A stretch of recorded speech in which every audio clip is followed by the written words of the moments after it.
Vous vous demandez sûrement ce que je fais sur cette scène. Eh bien, je suis venu, du haut de mes 15 ans, vous parler de réflexion et d'action, avec notre soif d'idéal propre à nous, adolescents, notre esprit naïf, candide et émerveillé, voulant comme il se doit refaire le monde, sans pour autant pouvoir imiter un membre du Collège de France. Tout cela à partir d'une seule phrase d'un grand monsieur, du tigre à la moustache de grand-père, qui nous sauva des teutons, fut président du Conseil et faillit être celui de notre République. Et qui maintenant, par ces quelques phrases, veut nous enseigner la vie. Il faut d'abord savoir ce que l'on veut, ensuite avoir le courage de le dire, ensuite avoir l'énergie de le faire. Déjà démontré d'ailleurs, car j'ai choisi de participer à ce concours. Une fois dit, j'ai dû rédiger ce discours et maintenant le prononcer devant vous sur cette scène. Mais tout d'abord, qu'est-ce que la volonté, qui est l'essence même de cette citation? Eh bien, c'est la faculté d'exercer un libre choix, une libre action gouvernée par la raison. Et si vous le permettez, regardons d'un petit peu plus près où dans nos vies peut-on la trouver.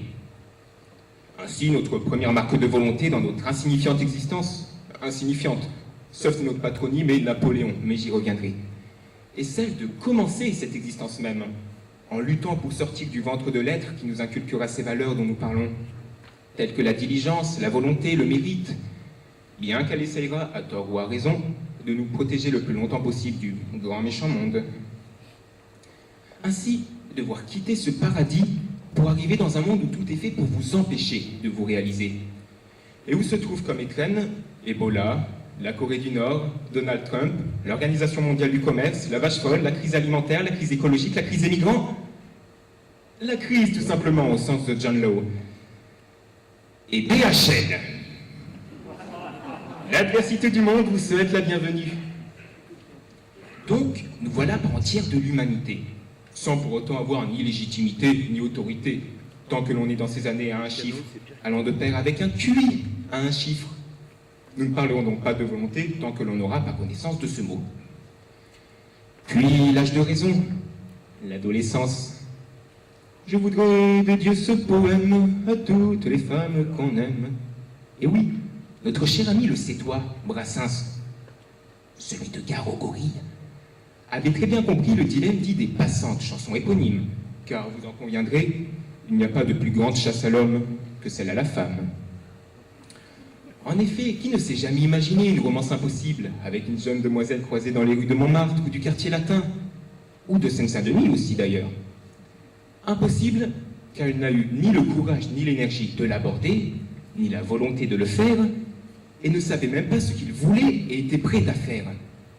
Exemple probant de pusillanime. Puis le choix d'une orientation scolaire, celui d'une année sabbatique pour parcourir le vaste monde, celui d'un métier.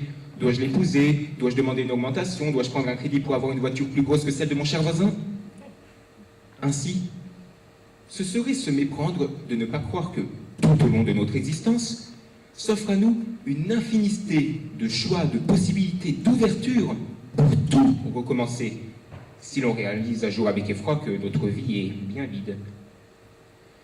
Mais trop souvent, on lui préfère l'attente de la mort. La procrastination est l'un des pires freins pour les aspirations d'un homme et de son esprit. Remettre au lendemain ce que l'on peut faire aujourd'hui. Jusqu'au jour où il n'y a plus de lendemain. Certains appelleraient cela la fatalité. La fatalité. Sérieusement, comme si pour cette horde de résignés, tout était prévu par je ne sais quel grand architecte. Napoléon, que ce soit à ses débuts en Corse jusqu'à l'île d'Elbe, ne sait-il, ne serait-ce même qu'une seule seconde dans son auguste existence, dit ceci? Eh bien non. Rien n'est plus dangereux pour une vie que de se dire la fameuse maxime « quand on veut, on peut ». La règle dite est une forme de décadence de l'humain. En effet, beaucoup de personnes veulent, beaucoup d'entre elles peuvent, mais ne font pas. Ah, la velléité. Pourtant, la volonté d'agir, le refus de l'inaction, est l'un des dons les plus nobles que la nature nous a donnés. Combien de Steve Jobs, de De Gaulle, d'Édith Piaf, de Talleyrand, bien que controversé, j'en conviens, de César et d'Alexandre n'ont pas existé à cause de cela. Voyez-vous, lors de mes immersions dans les obscurs méandres de l'histoire, j'ai découvert la vie et l'œuvre d'êtres d'exception qui ont marqué leur époque. Les hommes illustres, comme les aurait appelés Plutarque. Ces personnes-là ont fait ce qu'elles ont fait, car elles avaient une vision sur les événements et les destinées plus vastes et plus aiguës que leurs contemporains.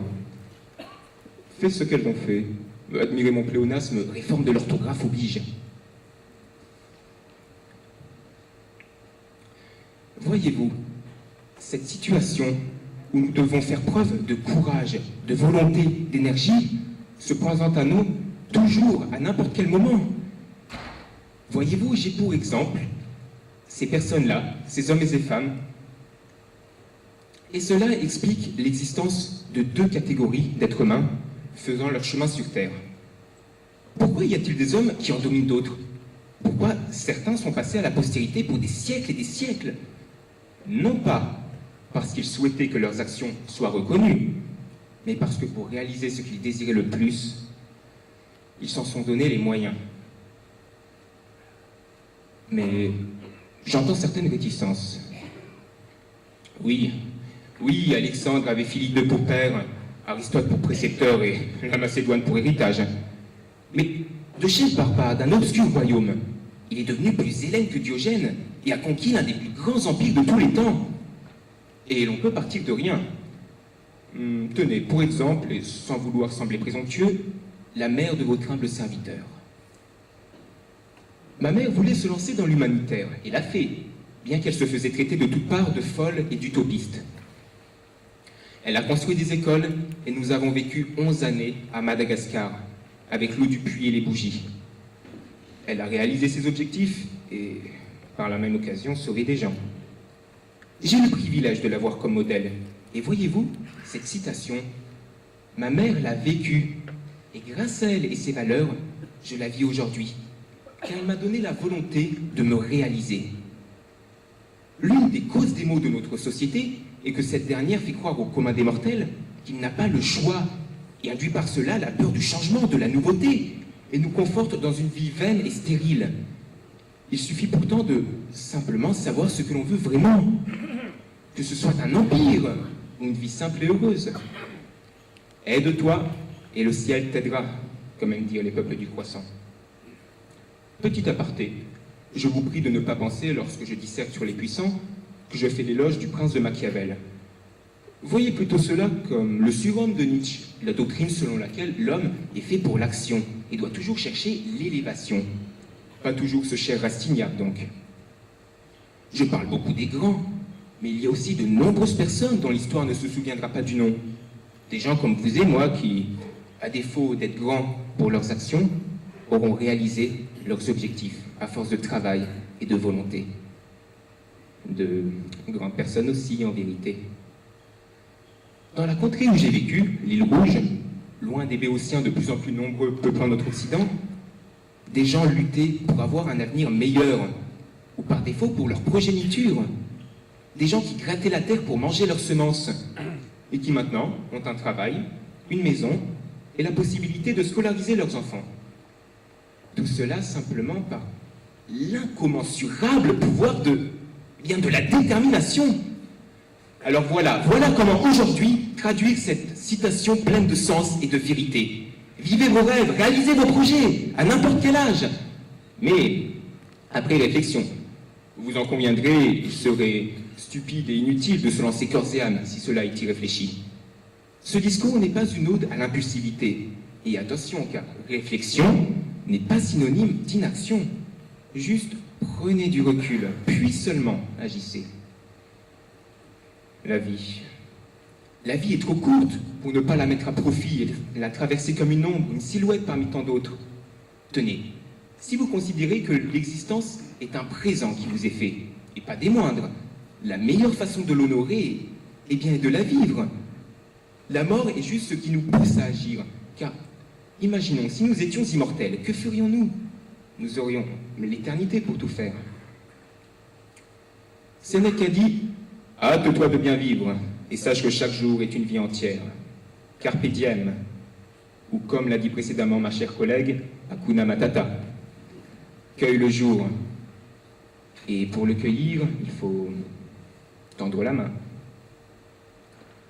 Je pense en avoir terminé, et j'espère que vous avez eu du plaisir à m'écouter, car, comme écrivait La Bruyère, le plaisir le plus délicat est de faire celui d'autrui. Et pour conclure, Monsieur Clémenceau, je pense pouvoir vous dire, à la manière d'un autre grand monsieur de notre République, que je vous ai compris. Merci.